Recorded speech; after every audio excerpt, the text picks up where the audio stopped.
Welcome to the Whitetail Legacy Podcast. Tomorrow is opening day. This morning, didn't have a great hunt. Deer didn't move like usual. We just got set up in the middle of this bedding thicket. We've been saving this spot from the rut. I think it's a nice buck.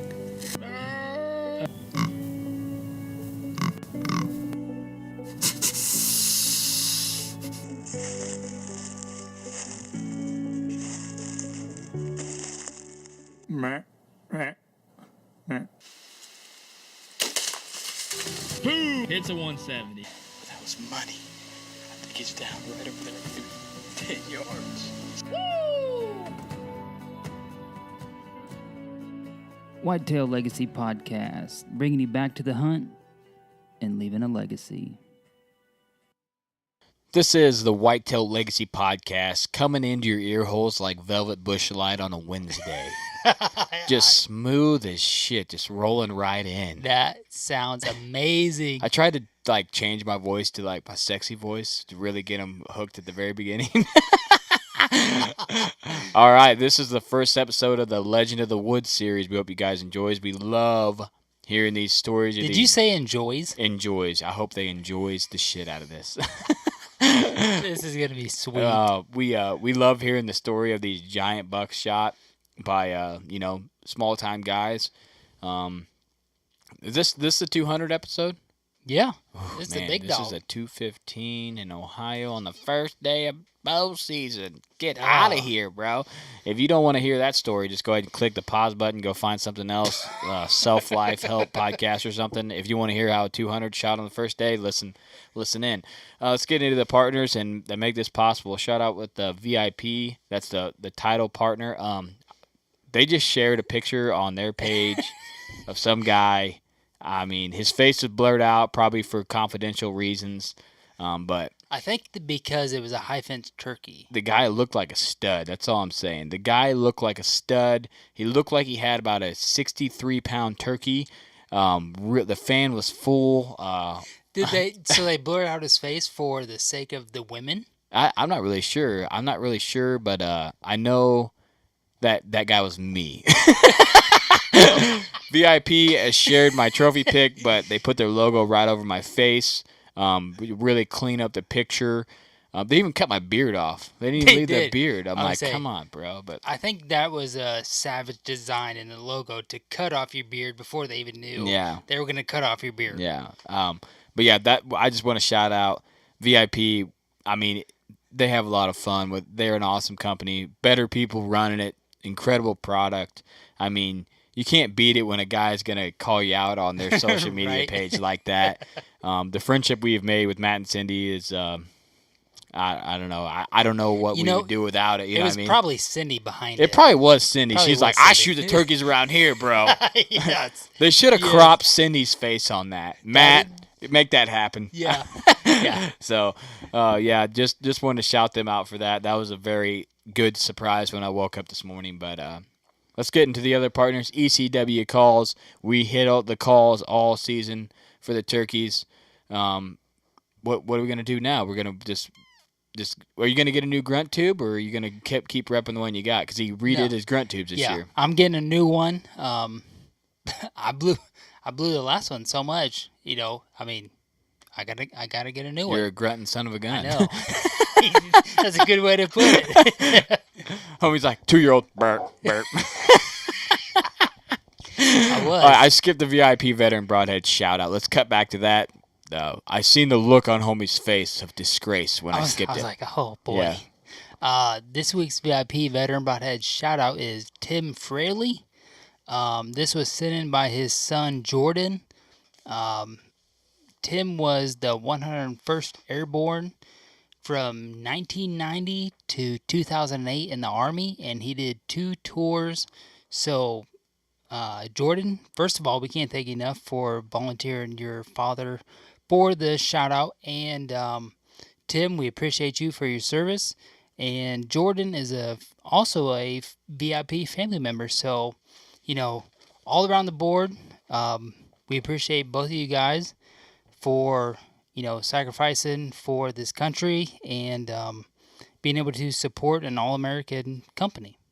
That is for sure. We appreciate your sacrifice, and thanks for giving us a shout-out. We love shouting out veterans. If you guys have a shout-out, message us at whitetaillegacypodcast.com. There's a link right there on the page to send an email directly to us, or Facebook, send us a message, and we'll shout you out. We talked about the ScentLock beanie a couple episodes ago, but I really think we should shout this one out. This is for Matt from Last Breath. They got an orange beanie right here. That's ScentLock. I probably need to buy one of those. I'm going to work on that, Matt. And I'm also going to get a bigger knife to notch my turkey tags with. But check out all your ScentLock for all your. He'll probably come back with Outdoor Edge. Yeah. Oh yeah. He probably will. Yeah.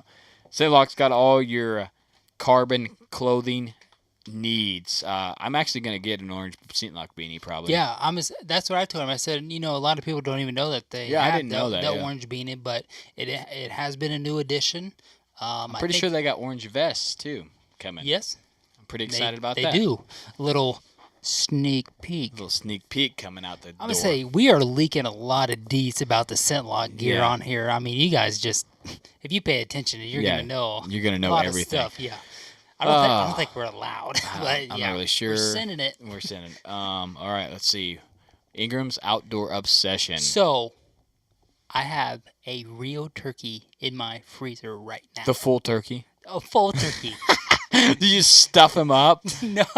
Dude, over Mother's Day, I had the in-laws over, Did you break it out, show them? I almost did. They're like, well, what? I'm like, yeah, it's like full body. You just put it right in the freezer. After you shoot it, you take some nice pics. Cool kid camo. You put it in there. Boom, it's done. So, brought it home in a cooler. Stuffed it right in the freezer downstairs to make sure I had a shelf all clear. So, he's gonna be going to Ingram's. I called Ingram and he said he's gonna be taking the class for full body turkeys in September. And that's gonna be sick, bro. After a little debate, I said, "Well, hey, man, you're gonna have one waiting on you," and that was pretty much it, So he's gonna do the class, and I can't wait to get him back. It's gonna be a nice project for him, and it'll be my first full body turkey. So. Yeah, no, that's epic. I wish I had the room for a full body turkey. I know. I really don't have the room. It's just probably gotta make it happen. It's just my probably only situation that I would go to hunt a Rio turkey. Other than that, we'll go again. Well, 85 times minimal. If I had to choose, I would go to hunt a Miriam. I'm going to Mexico. I'm gonna shoot one of those peacock turkeys. Yeah. Trust me, I'll go down there and shoot one of them. Then we'll just drink margaritas afterwards. Dude, be in two bushes. Yes. So Ingram's gonna be mounting a Rio turkey as his first full body, and you guys will get to see it as soon as it's done. All right. Well, we hope you guys enjoy the show. We're gonna get right into it. All right, here we go, guys. First one of the series. We got Ethan Featheroff, who shot a absolute monster last deer season. How's it going tonight, Ethan? Pretty good, man. How about yourself? Doing good. You don't know, but we're starting a Legends of the Woods series on our podcast during the off season to really get people pumped up for the deer season coming up. And yours is definitely a legend. How many? I mean, just so many points on that thing. How many scoreable points did it have? I had 19 scoreable points. Man, just so much tine link that looked like a forest in there. Right? Added them all up. Yeah, that's the thing about it. You get a lot of these 200-inch deer, and it's a lot of kickers, and this thing is just purely tine length. There's really no kickers. I mean, they call them to have normal points, but they're all vertical. So that's awesome, man. So we wanted to have you come on. We appreciate you spending the time with us. We want to get your story of how you ended up catching up to this buck, but let's just do a introduction, your age, and where you live and what you do for a living. Yeah, man, I'll actually be 29 this month, the 28th. So well, happy birthday, early birthday. Yeah, man. Yeah, thanks, guys. And I actually do construction for a living, and I run a couple of my own web pages, and I got started into the industry basically through shooting this deer. I've been doing this for probably like 4 years, running my own web pages and trying to be successful and kind of just bring kids into the hunting world and, share my love for the outdoors with them. And through me harvesting this deer, we've really been able to do that and accomplish some good things and give back to the community. And I'm hoping I can get to the point where I'm doing that for my career. So yeah, that'd be badass, man. It's awesome how shooting this deer opened some doors for you. It definitely got we weren't even hunting yet, and I was like, someone's already dropped the 200, and we can't even get in a stand. So I kind of followed you through social media, and I knew that we were going to be putting one of these together at some point. So I'm glad you decided to come on and worked with us with the scheduling and everything. So let's start off with, I like to hear the history of a deer. So start off with, did you have any history with this deer or? Okay, so the crazy thing about this was I was going to a property that I've hunted all my life, and I knew it was a really good property, and I knew there was, and I have to apologize for the noise in the background. Oh, no, you're fine. No big deal. But I went onto this property with the intent to hunt about 160-inch 8-pointer, and I set my cameras out at the beginning of June, and next thing I know, that 200-incher was the first deer that showed up on my camera. And he was actually showing up with the deer that I intended to hunt. And as you know, once you see a 200-inch deer on your camera, I forgot about the 8-pointer a little bit. Yeah, for sure. And to be honest with you, this is the first year I had got him on camera, at least to my knowledge, unless I just didn't recognize him from previous years. And from there, I just kind of started doing little things that I didn't do, because this isn't my first time going after a 200-inch deer. I made a lot of mistakes on another one a couple years ago that I learned to, do the right thing with this one. Like I was telling you earlier, one of the key things for me was only checking my cameras when it rained, because I felt like it really kept my scent down. I always feel like deer, if you go walking through your house with your boots on and then you pick some scent up and then it's on the ground, like they smell that. And I noticed that with a lot of my trail camera videos, that deer were always like sniffing the ground right where I was standing, and then it would kind of just like startle them or they jump back a little bit. So I really made it a key this year to not let that happen.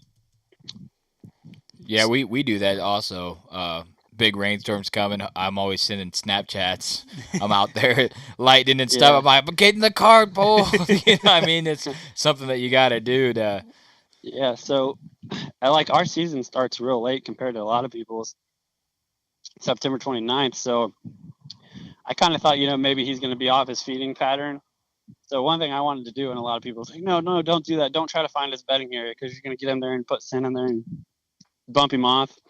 I was like, well, it's early in the season. I'm going to wait till it rains, and I'm just going to start taking these trail cams and just trickle them back into the woods farther and farther on trails, at least to have an idea where he's coming from. And as I did that, I started finding him farther and farther and farther back in the woods. And then, I'd find him at like 10 o'clock, 9 o'clock in the morning. I'm like, okay, this deer's bedding somewhere back in here. So I was kind of able to use that knowledge, because I kind of thought, well, if he's not going to come out into the field during hunting hours, I'm going to beat him to it, Yeah, for sure. We tried to do that this year on a buck, and we hung them, 100 yards apart, and we never got a trail cam picture on the second camera of him. Yeah. So we bread trailed him for about 400 yards and completely lost him. So I started doing that, just, I guess for me, just like a fallback if this deer did decide to leave the field. But I got really lucky, man, because I checked my camera a week before the season started, and sure enough, he was really holding true to that pattern. I mean, for some reason, if it rained, he'd be out in the field 3 o'clock in the afternoon. He'd be out there eating with that big 8-pointer. And then, like I said, the night that I shot him at about 6:45. The first buck that came out was that big 8-pointer. And granted, that was the deer that I had intended to hunt originally. And he looks so impressive. I'll have to send you guys some pictures of him as well. He was just such a big framey deer. I'm like, am I making the right choice? I don't see the 200-incher and this monster standing right by me. So you're like thinking, do I let him go or not? Well, I made the choice to just sit there and watch for a couple minutes. I looked up behind him, and there he popped right out of the woods. I was like, oh, thank God. that made the choice a lot easier. Yeah, for sure. And so I was self-filming, and I'm no professional filmer by any means. Join I the put my club. camera down kind of low and to the left because I wanted to like swing it around my side to be like able to kind of look down my bow when I'm shooting. Well, I reached around to grab the camera. The big 8 was probably 25 yards from me. The other one was about 30. They were both coming right at me. As soon as I swung that camera around, they both looked up at me. My heart started to sink because they were getting ready to like turn to walk back into the woods. And he got to about 35 yards quartering away, and I ducked under a branch, and I just gave him the classic meh. And I let that arrow fly, man, and I seen it go right behind his shoulder perfectly. It didn't pass all the way through, so I was a little bit worried, but I was like, man, that would just look like one of the best shots you could put on a deer. So I waited, it was an emotional moment. Like the first thing I wanted to do was like, I got down on my stand. I just sat down on the tree, said a little prayer, like, God, let me get this deer. And then I called my dad and I said, I think I just got him. Tearing up, like he's like, got what? He's like, what are you talking about? I was, you know what I mean? Like I was scatterbrained. He's like, oh, what happened? I was like, I just got the 200-inch deer. I'm pretty confident. And then I called one of my best friends and told him, and we were all celebrating. And then my brother came and we walked up in the wood 30 yards, man. He was laying there dead. And I was just, it was a sign of relief for sure. Yeah, man, that's awesome. Didn't go very far then. That's awesome. No, like I love them quartering away shots like that. Yeah, when I actually shot him, and I opened him up and was looking at him, the arrow, the broadhead, about 6 inches of it with the broadhead was perfectly snapped off in the center of his heart. I got a really cool picture of that too. I was just thinking to myself, man, of all the deer I've messed up on, I felt like this was just God saying, your time's coming, man. Just be patient, hang in there, and it'll happen. And then, here I am. I got a magnificent animal like that. So it's hard to be upset with all the mistakes I've made before. You just learn from it and you get better. So you said this isn't your first 200-inch deer on cam. I want to go back to the first 200-inch deer you had on cam. Because not a lot of people get the opportunity of having a 200-incher on cam. What were you thinking and feeling when you had your first 200-incher on camera? I was a little bit younger at the time, and I was just thinking, oh my gosh, like I was just so ready to get out there and hunt this deer. The way I actually discovered this deer, I discovered him before I put trail cams out. I was just out walking through the fields, one summer afternoon, and I walked up, popped around a cornfield. There was a bean field, and I'm just staring at. There was 5 or 6 different bucks, and then one of them, I was just like, "Oh my goodness!" Like that thing had. I can't remember how many points he had. I think he's 17 or something like that. I've got tons of pictures of him, and I saw him out there in the field. So I was like, "Okay, I'm gonna put some cameras out here and really see what this thing is." And I was humbly surprised when I seen how big he actually was. And then the mistake I made on that one was it was in a spot that was really easy to get to. And I just wanted to go out and see if he was there every night. I set a stand up probably like 300 or 400 yards out, and I would just climb up in that tree and watch him every night. It was just a temptation knowing he was there. I could easily get up and see him. And I think he caught on to, hey, somebody's watching me all the time. And I actually went out on the first afternoon to try and hunt him. And sure enough, he did come out. He came out with also a big 8-pointer. But they knew exactly where I was feeding them. And I tried to hunt right over some trophy rock and some corn that I had put out. And he didn't want anything to do with that. The closer it got to the season, he completely avoided it.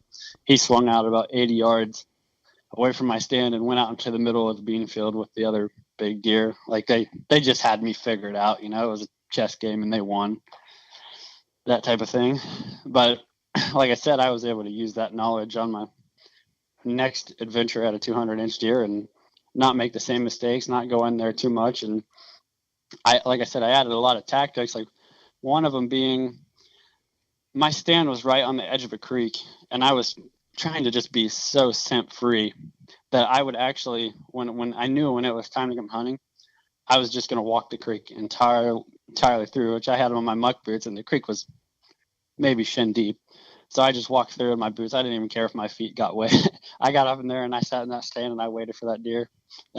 And all those little things, man, I think they added to my success of being able to harvest that deer.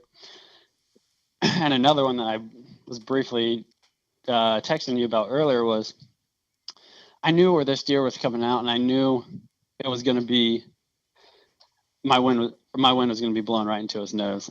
I knew that was bad, and most people would say, oh, don't hunt that deer.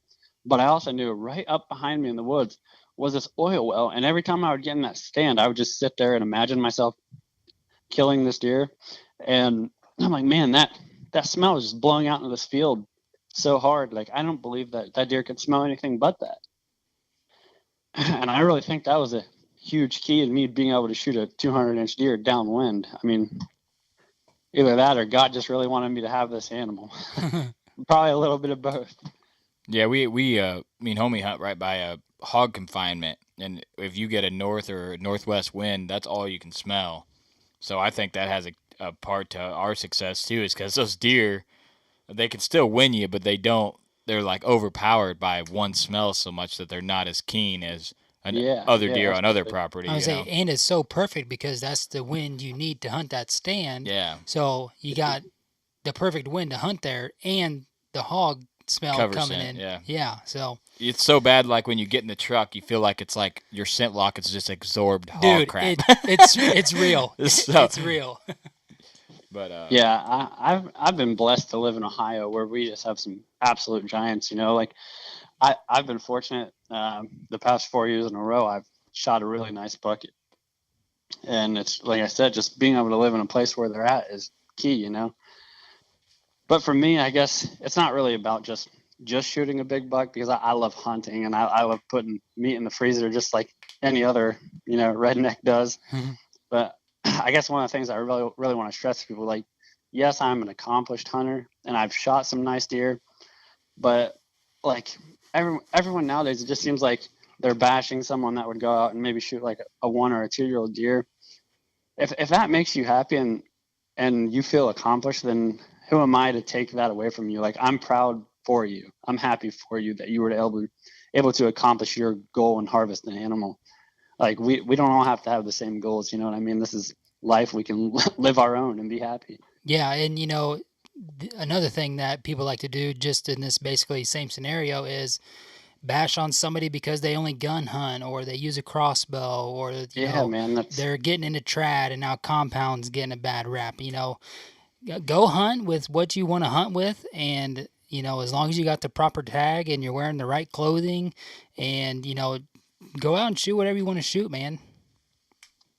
Yeah, that's absolutely crazy that some people think like that. Like, I mean, I take it in phases because I love every part of hunting.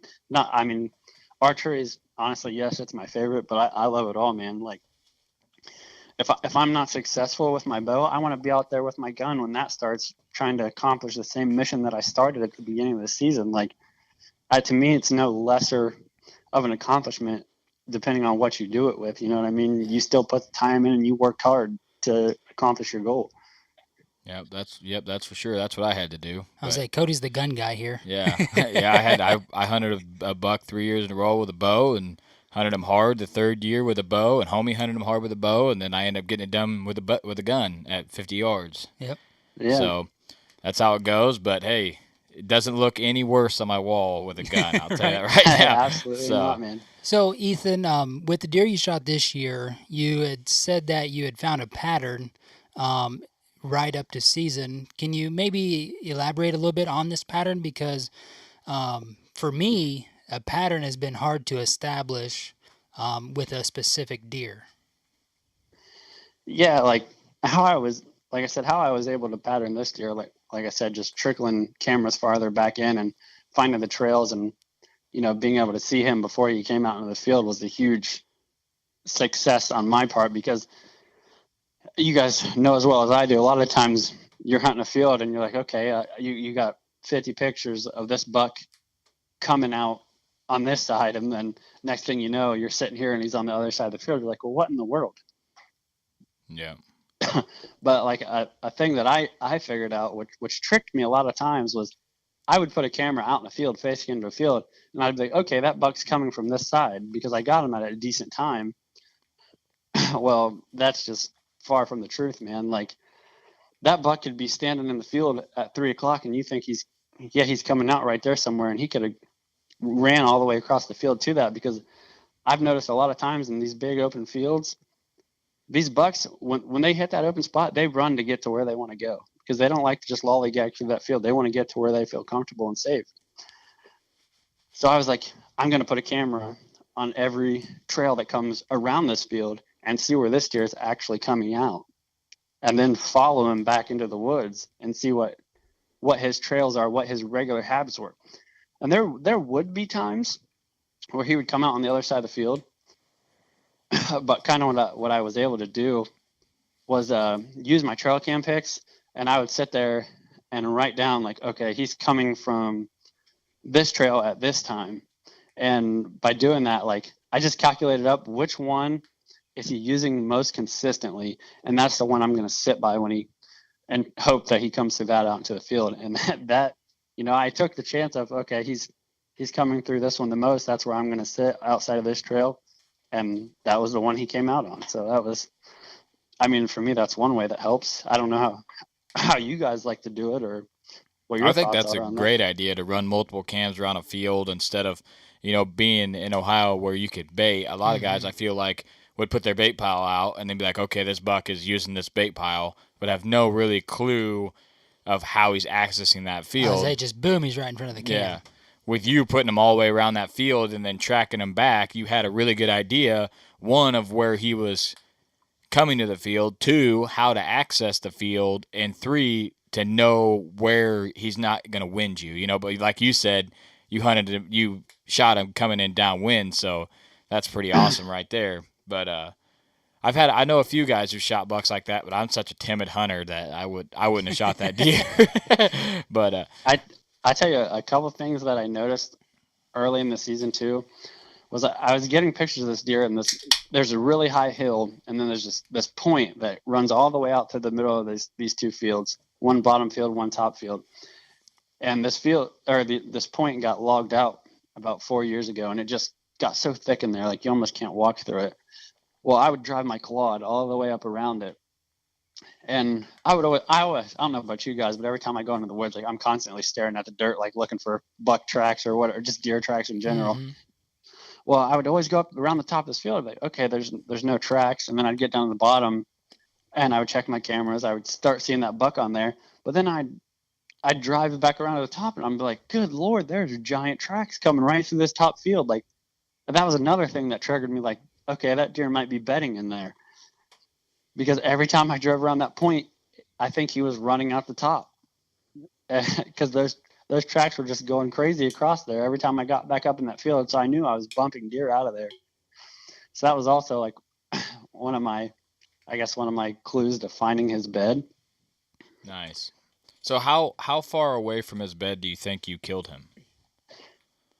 I'd say I was no more than, honestly, 80 yards from where he was bedded when I shot him. And again, I know that's, people are like, you're crazy. Why did you even try to get in that close? Well, because like I said, there was a lot of noise going on in there, and I knew it was so thick that he couldn't see me nor hear me, because I was using my surroundings, the sound of the oil well, the creek running, being really loud. And I just would follow, like I said, I followed the S pattern of the creek down in there and just stayed low, got up in my stand, waited for him to come out. And like I said, those things work for me. So yeah, I shot one. Homie knows how close it is on that north back stand. I mean, it's 70 yards to where this buck was bedding, 80 yards, just like that. And super windy, raining. I got in there right after the rain quit. He got up. I shot him with almost 3 hours of daylight left, just like your buck. If you can get in there on their bed, and it wasn't near as early as yours. It was the 15th. Yeah, only 2 weeks later. Yeah, 2 weeks later. But I mean, if you can get in there and find their bed and figure out a way to access it like you do, and if you got the right conditions where you're like, okay, I'm going to do this one time and I'm going to kill him. I think I called you or someone. I'm like, I'm going in here to kill this deer. I'm not going in here to hunt him. I'm going in to kill him, you know. It's either I'm killing him or I'm bumping him. So I think that's probably one of the major reasons you were successful. Instead of waiting on the field edge, you went in there and because, I mean, one thing I'd like to ask is he shed velvet by the picks, correct? Yeah. So after he shed velvet, did his pattern change any? Was he showing any aggression to that 8-pointer or anything like that?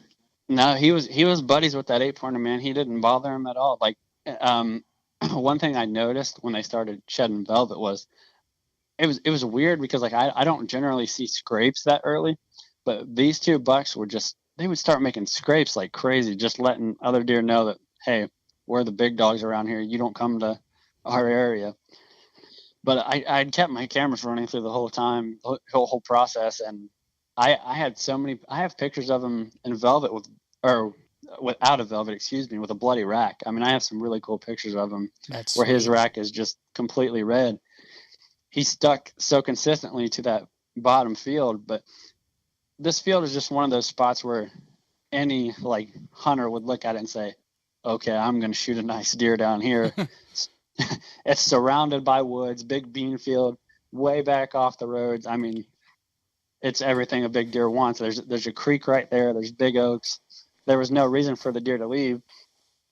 And one of the things that really helped me out is all the surrounding properties this year that were cornfields or bean fields. They all just decided, hey, we're going to not plant our fields this year and put cows in them. And I was like, thank you, thank everybody.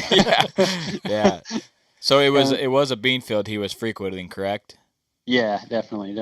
And then, you shot him September 29th. Were those beans still green at all? Were they brown or? They were extremely green. This field, and another thing to my advantage was it floods a lot, so they plant this field late. And nice. Like I said, those beans were so green by the time the season started. I mean, they were really just getting to the point where they were looking good. And see, I think with all the rain we've had this year, that's how this year's going to go. And the bad thing about it is, that, if the beans are in, the corn's still going to be in. Mm-hmm. So they're just going to be hanging out in the corn. So I hope October's not just, complete garbage. Yeah. One thing I've always prided myself on is I am an early season hunter.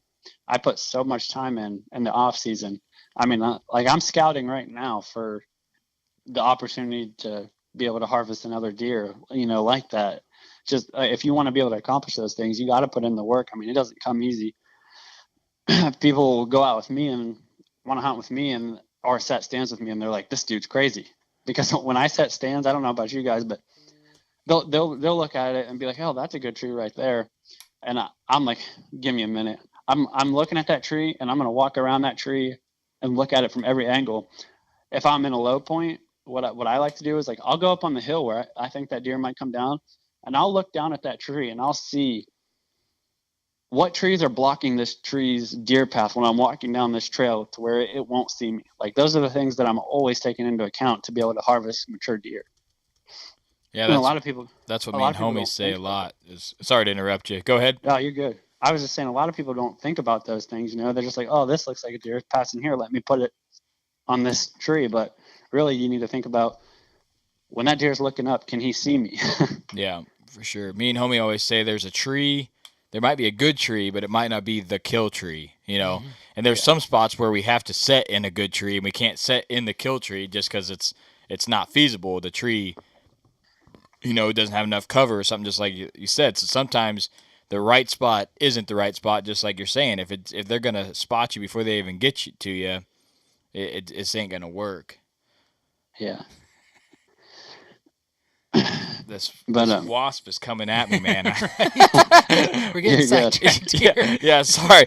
I had a waspus dive bomb me, but so that's crazy that he didn't change his pattern after he shed velvet. The bucks around here, man, after they shed velvet, it's just a free for all for a couple weeks, and then it just seems like as soon as they go shed velvet, all your bucks disappear on cams for a couple weeks, and then next thing you know, they start showing back up, but it's like 1:30 a.m. Yeah. Just like, oh, the shed velvet, time to go nocturnal. Yep. So, but. Yeah, man. Like I said, I'm pretty much a madman when it comes to hunting. Like I just put in so much time because it's what I love to do, and I want to get to the point where I'm doing it for a living. And I've been lucky enough and fortunate to get in with some good people, and now I'm starting to work my way towards that and do a lot of, paid events that are hunting related, or just, like I said, just to be able to do that stuff's awesome, man. Hopefully I can continue to have the success and share stories with people and inspire them to, want to chase their dreams. Like I tell everybody, man, like everybody around here, they see me, they'll come and shake my hand, congratulate me. I tell them it's just like anything. If I can do it, you can do it. It's just putting in the time. For sure. I mean, I didn't see you at ATA. Was your buck there? Yeah. Man, I was in the Killer Food Plots booth. Killer Food Plots. I didn't hear a word about that buck, but I heard the new world record, obviously. Yeah, but we went check it out. Any giant. I think I walked past the Killer Food Plot booth, but I didn't go over there and check it out. Dang it. Missed my opportunity. You'll be there this year, right? Or next year, I guess. Yeah, I don't know if I'm going to have my deer there this year, but I'll definitely be there in person. All right, well, we'll meet up, man. I'd like to meet you. Yeah, it's been kind of overwhelming taking my deer out and just like, I just want to have it home for like just a little bit, I feel you. How long it take you to get it mounted and back? I'm great friends with my taxidermy. I feel like I bring them so much business. I keep them running sometimes, For sure. Between all my friends and everyone that I know. But he had it done in a week. He's really good at getting my stuff done for me because he understands my situation, and we have a good relationship. And I feel like, me being able to have the success, and like I love to get his name out there. Mike Truex with Rush Creek Taxidermy, man, he does some of the best work around.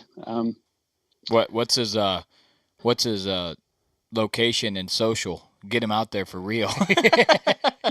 Yeah, man. His shop is here in Bremen, Ohio, and it's 43107.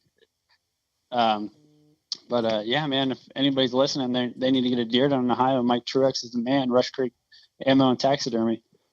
Nice. He's the man in Ohio. He can mount a 215. He can mount anything. Yeah, well, first thing he told me, it was like, man, he's like, I'll be honest with you. You bring a 200-inch deer to my shop. He's like, you get to keep the rack at your house until it's done. Yeah, I had mine sitting here for a while, and then I finally took it up there. Had it hidden in the basement.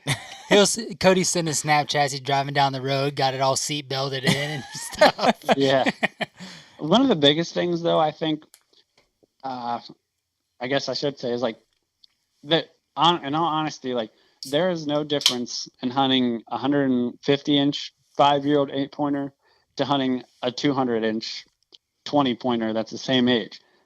The only difference is the antlers on its head. So you just need to not get overwhelmed and, get irrational and do things that you wouldn't do for another deer. Like stay smart, stay to your game, do what works best for you.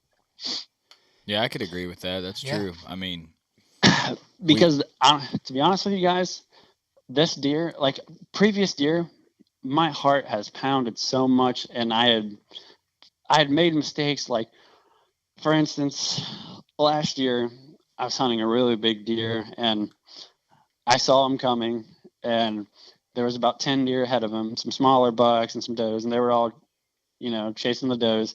I let every one of those deer walk by me, and when those deer walked by, I could have easily stood up. They were behind my stand and shot them. Well, here comes the big deer. My heart's pounding. My brain's not thinking. So what do?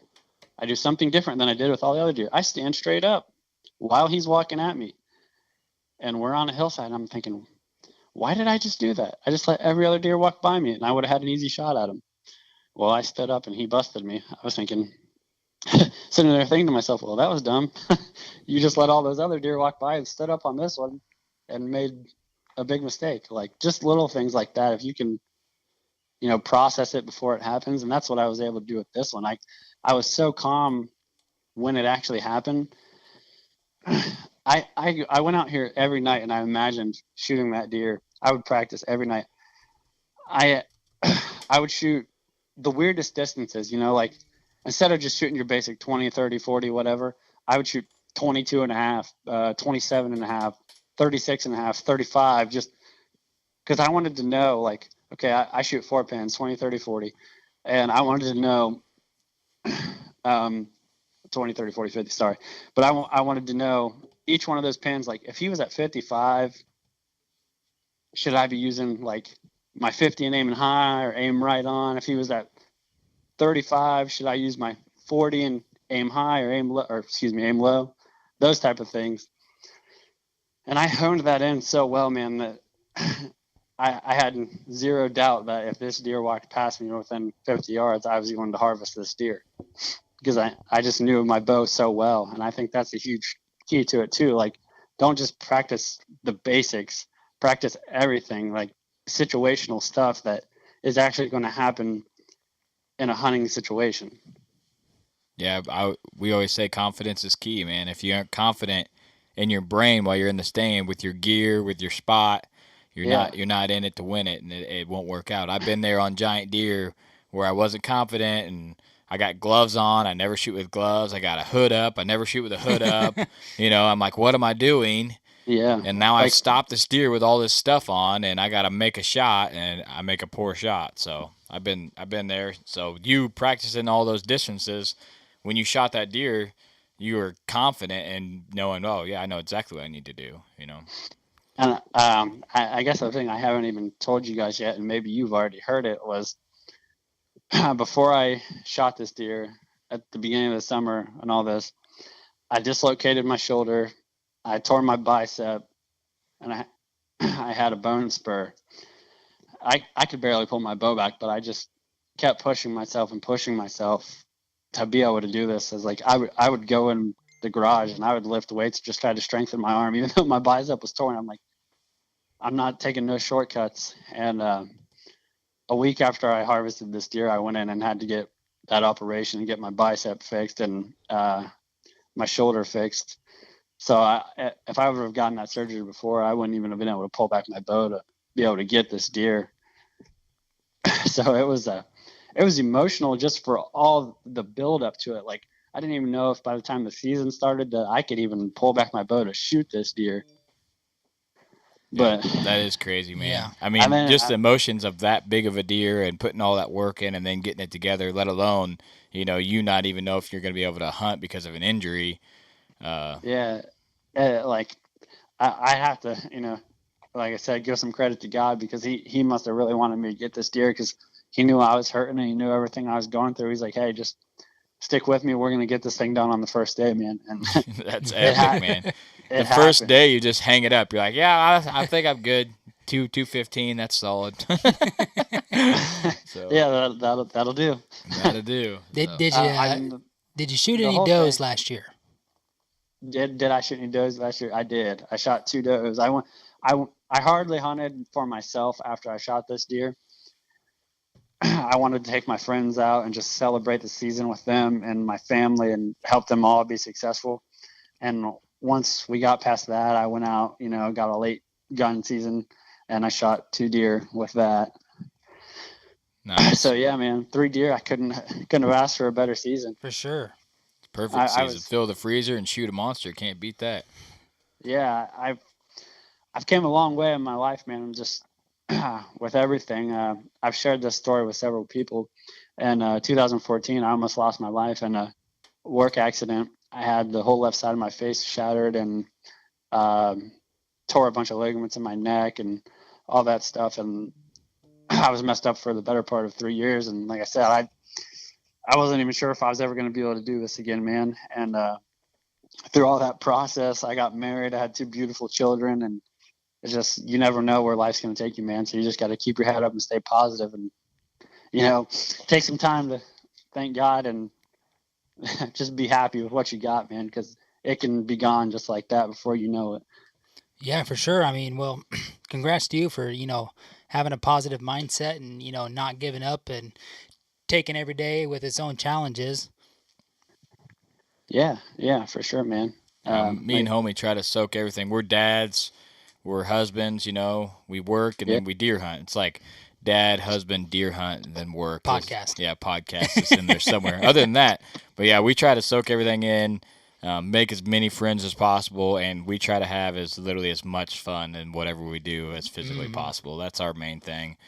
And yeah, man, that's been the main thing for me. Like since I shot this deer, and like I said, I'm to the point now in my hunting career where I just feel like anything else that happens great in my hunting career is just a icing on the cake, man. The only thing I really want to do now is just be able to share my stories and inspire, you know, other people to chase their dreams and just have a positive outlook on life. And hopefully that, you know, when they leave from talking to me, they're just like, man, that guy really had an impact on my life. And, you know, I'm going to start doing the things that I love and just continue to go at it, you know? That's a great message, man, you know? So, one thing I want to cover, I like to ask this, you know, what was if you could pick one tactic that you think made you successful on this deer, what was the major key to putting this deer on the ground? The major key. Oh man, there's so many things that I could think of. It's hard to pick just one, to be honest with you.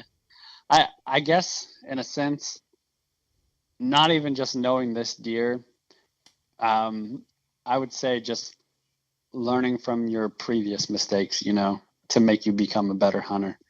That's good, man. Yeah. It's how I would say it. So in a sense, that's not one thing, but it is, you know, because you put it all together and then you have a successful recipe, I guess. Yeah, all the mistakes on the last deer had you out there shooting your bow every day, all the different yardage, you know, trying to get that confidence. And, you know, if you might want to win out there 5 less nights, you might not have been successful. You know, you never know. Yeah. And I think that's a great tactic, you know, just learn from your previous mistakes. I've done that. Homie's done that, you know. It's something that people don't bring up a lot as a tactic, you know, though. So I think that is super solid. One thing I jotted down here was, you know, slowing down. You had said that, and that's one thing that I've tried to do here the last, you know, 3, 4, 5 years is any encounter that I have, you know, because you look back on it and you're like, oh man, dude, that happened so fast. But really, I mean, even Cody with your deer this year, you're like, I feel like he was screaming through the woods, but he wasn't, you know, he was just kind of trotting. And, you know, your brain, you know, you have to process it. And, you know, just like you had said, Ethan, you know, you got to be able to process and slow it down and be able to think about, you know, what you need to do. Do you need to stand up before this deer gets to you? Or, you know, don't let him get to the shooting lane before you're at full draw, you know? And sure enough, you know, as you learn, it's probably from a mistake that you made on a previous deer and you had a really good encounter and you just didn't get it done. And that seems like the most time of when we learn the most. Yeah, absolutely, man. And like I said, one of the biggest things and one of the biggest keys is just controlling your emotion. Like if you can control your emotion through the hunt, just let it all out after, I promise you will be a much more successful hunter. It's taken me, like I said, I'm about to turn 29. I've been hunting since I was 4 years old. It's taken me this long to be able to do that. And now that I've got to that point, man, I just think, why couldn't I do that before? And I still get a little flustered every now and again, and I still make mistakes. We're human. We're all hunters. You can't predict everything a deer is going to do. But I like to think that I have definitely gotten better just based on the success that I've had in the past several years, you know, just being able to harvest a nice animal every year, whether it's 130 inches or a 200-inch buck, you know. For sure, yeah. Consistency is key, man. If you can get it done year after year, you got something figured out somewhere, you know what I mean, that is making you successful. Yeah, I attribute a lot of it just to when I was a kid, you know, like I loved being outside.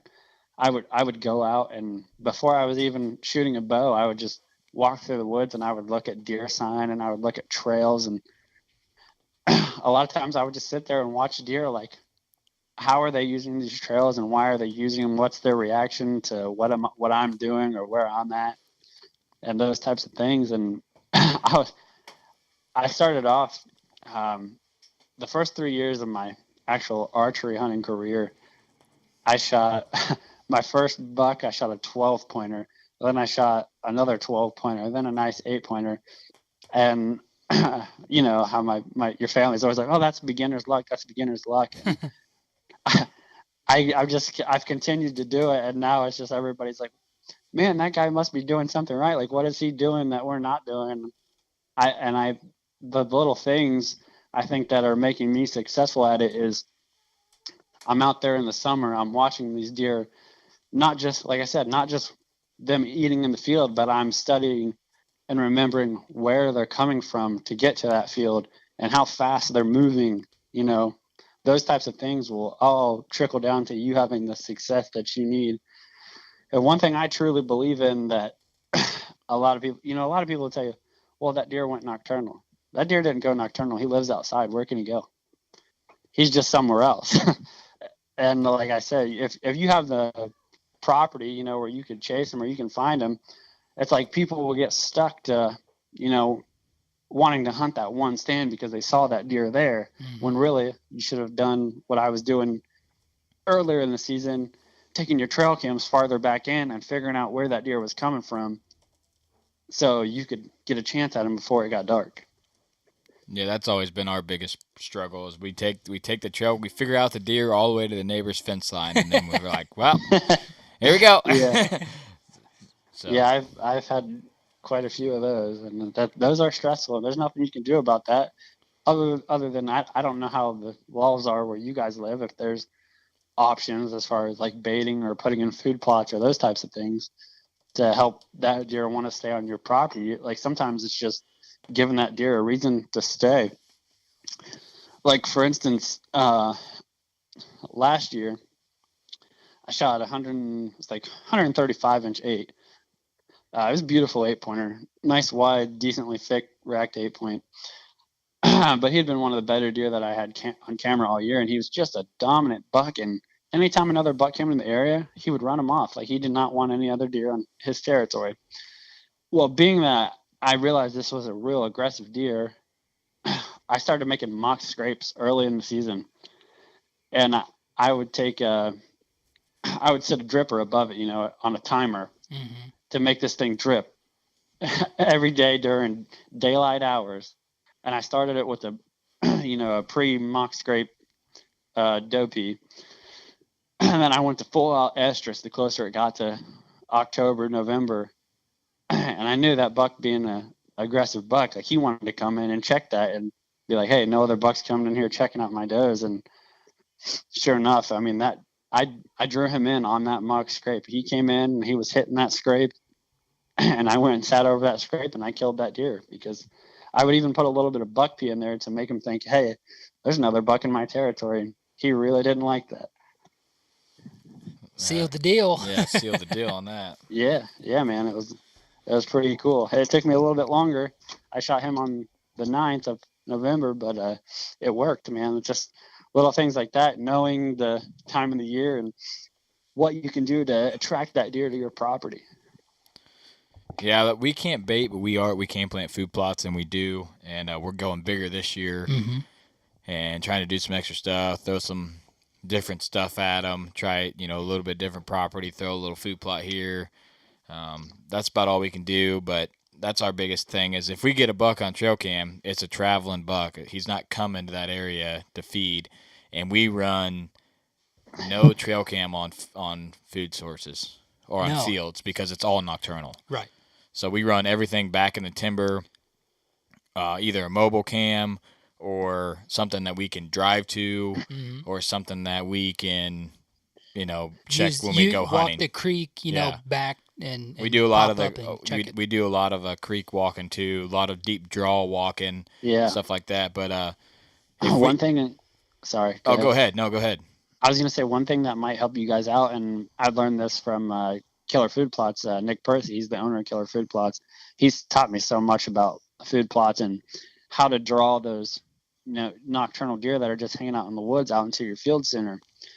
A lot of times a big mature buck, he'll come walking across, he'll be 50 or 60 yards in the woods, but he can see out into that field and see that there's nothing there. but he has a product. There's a smoke screen and border patrol. Border patrol, that stuff will grow, 10 plus feet tall.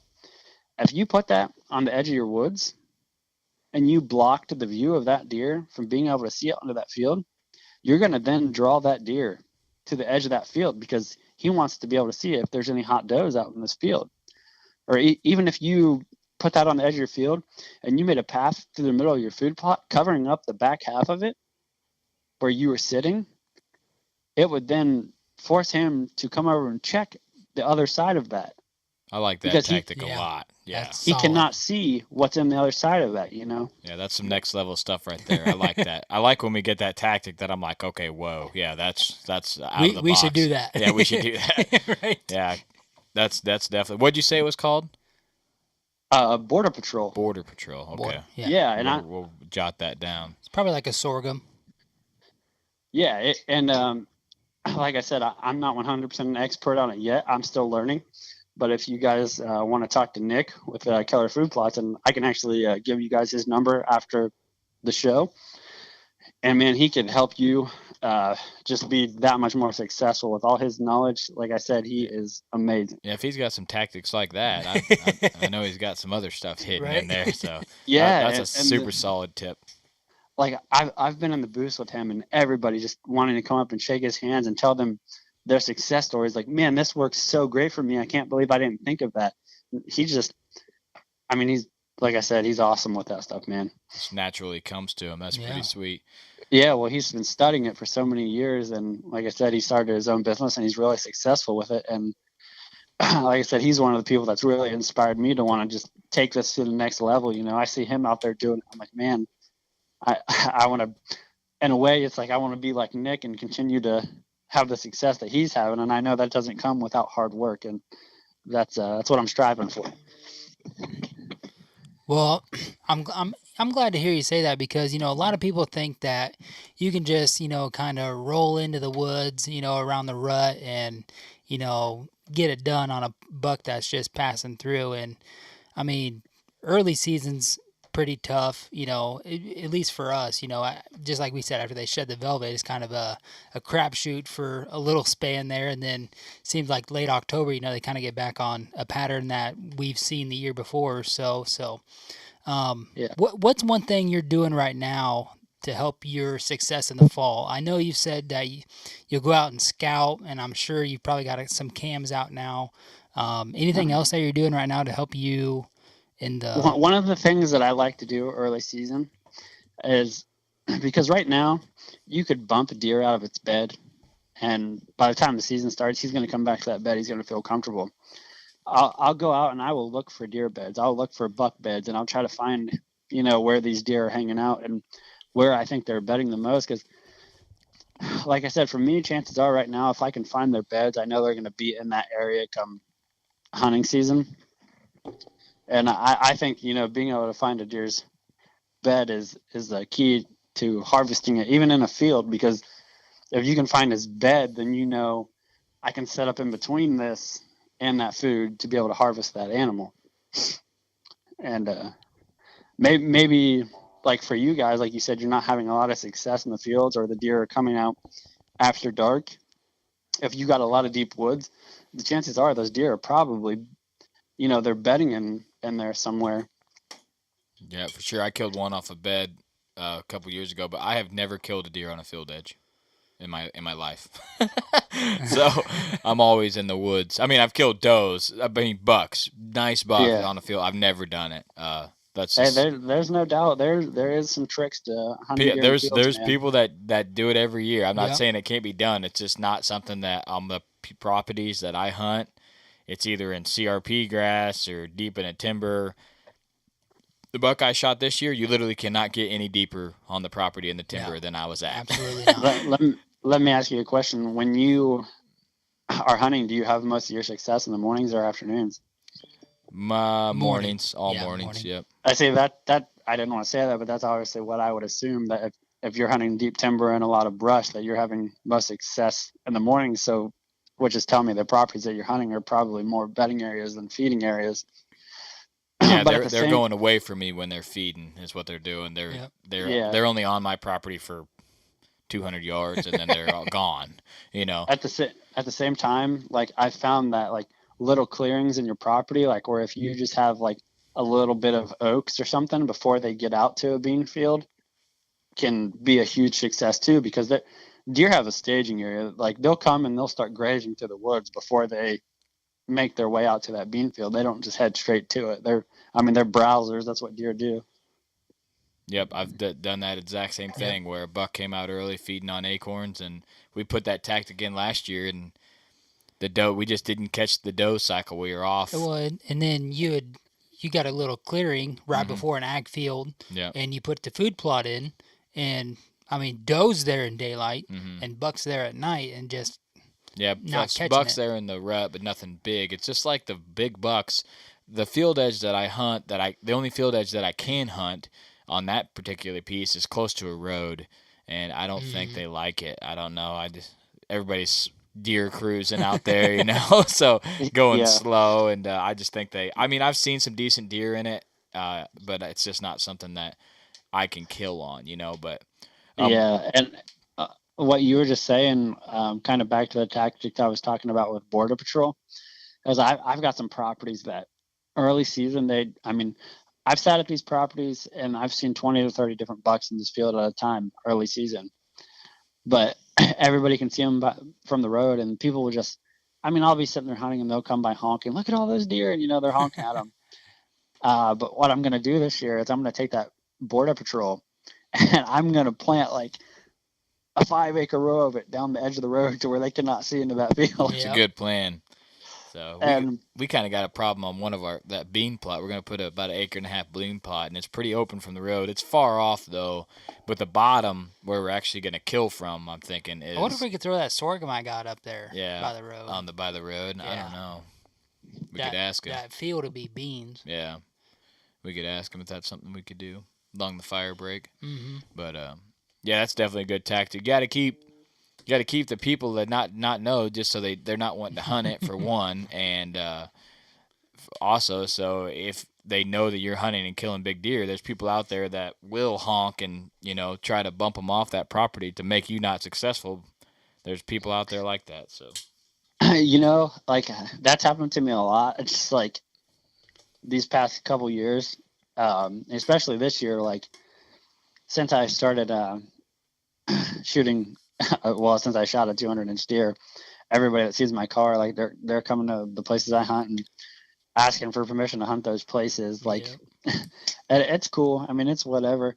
Or I'll just laugh when somebody comes by and honks because they know it's my vehicle and I'm hunting with somebody. It's just like, you want to be mad, but in a way, it's like, okay, if I'm accomplished to the point where people want to try to screw up my hunting, thank you. Thank you for the acknowledgement that I'm killing nice bucks. Yeah. I already shot the 200-incher. Yeah, I'm 5 years from 130 to 190, and people just get closer and closer every year, man. Stuff that's never been hunted, like, oh no, we're animal hunters, we're not gonna let you hunt this. Boom, there's a guy on it. I'm like, what? I've been trying to get on that for 6 years, man.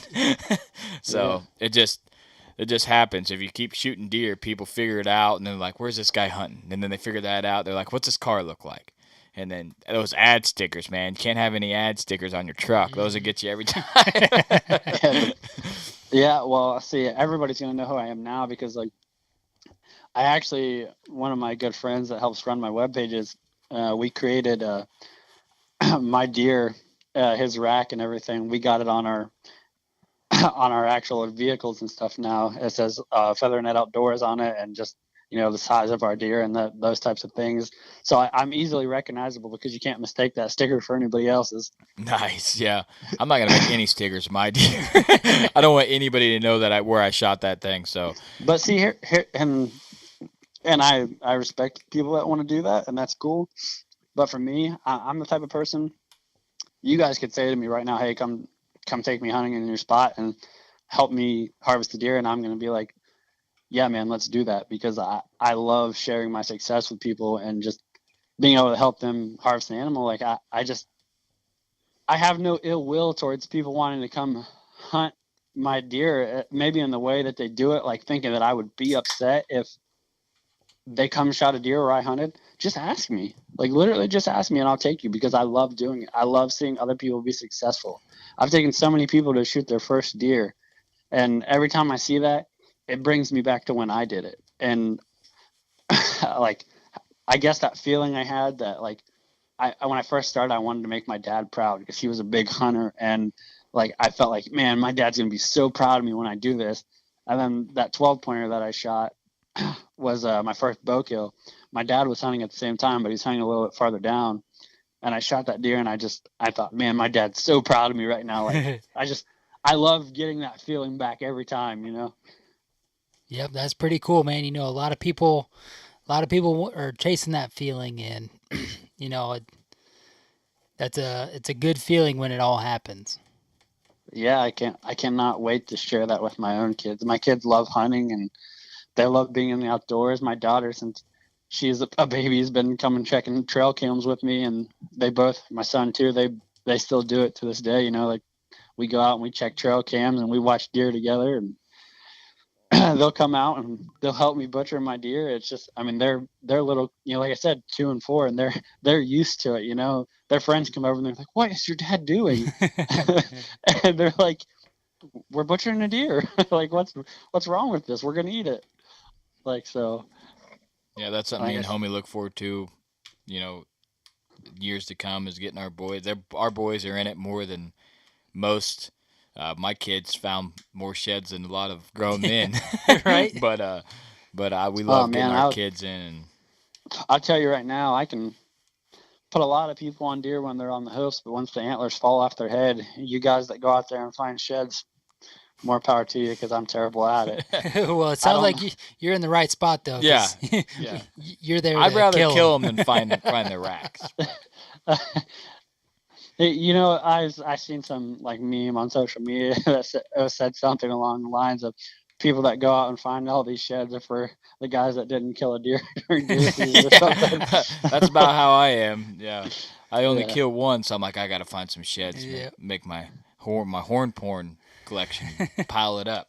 So yeah, man, I got a good accumulative amount, but like my success rate of just going out and finding them, I'm like 1 to 2 a year, and I'm frustrated to the point where it's like, I'm gonna leave this to the other guy. Yeah, just walk a lot. That's the only tip I can give to shed hunters. That's what I do. Yeah. But all right, man, we appreciate your time. We think this is a great first edition of the Legend of the Wood series, and your buck definitely was a legend. Yeah. And I can't wait to follow your hunting career, and we made the connection. Now I'll be following on social, watching you drop another giant. Hey, man, yeah, thanks a lot, guys. Thanks for having me on and giving me this opportunity.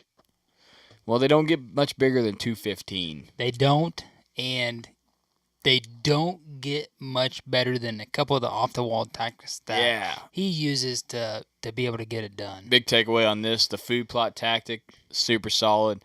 The starting on the field edge, going back on multiple different trails instead of just banking on that buck coming to the field edge early season, that was super key. And then, you know, using past experience, I mean... Yeah, that was a super solid tactic. And I say in there, you know, I know not everybody has a 200-inch deer on cam, but, you know, if you have that 150 and then you don't get him, you know, then you have that 150, you know, 2 years later, you know, a different 150 2 years later. Like, just use what you've learned from that first 150, why you didn't get it done, and apply that to that second 150 and slow the encounters down. I mean, I have that problem myself.